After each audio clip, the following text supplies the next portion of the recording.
बाद इस 40 गांव की कथा में ये निकला है।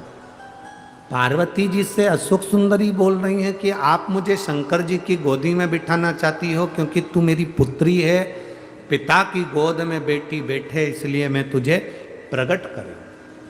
क्यों, किस लिए, क्या कारण? पार्वती जी ने कहा, सुन अशोक सुंदरी,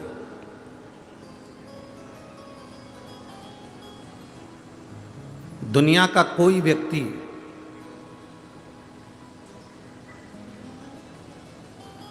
कई लोग ऐसे हैं कि जो काशी तक नहीं पहुंच सकते।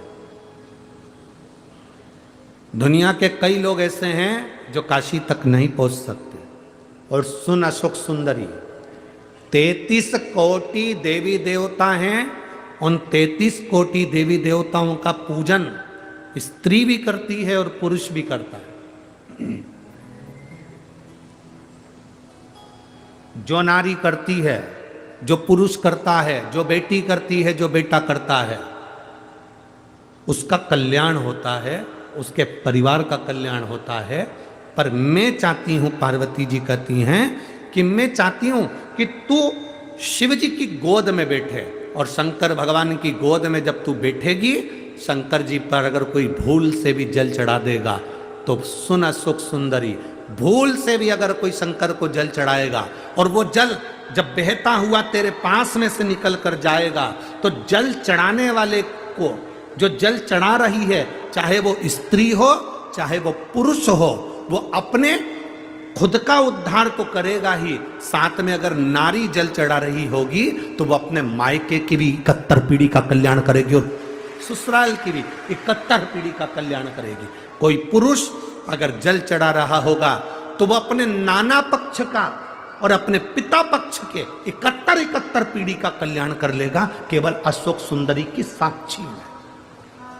अशोक सुंदरी को प्रकट करने का केवल छोटा सा लक्ष्य नहीं था कि अशोक सुंदरी भगवान की बेटी बन जा और गोदी में बैठ जा। उसका लक्ष्य क्या है?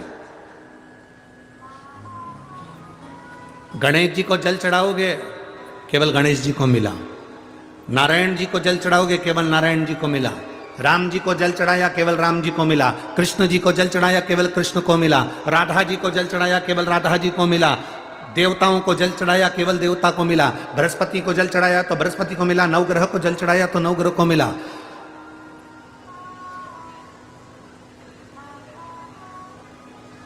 पर केवल एक देवाधिदेव महादेव ऐसे हैं जिनको जल चढ़ता है, तो केवल महादेव को नहीं 33 कोटि देवी देवताओं को प्राप्त हो जाता है। केवल एक महादेव ऐसे हैं जिनका चढ़ा हुआ जल 33 कोटि देवताओं को प्राप्त।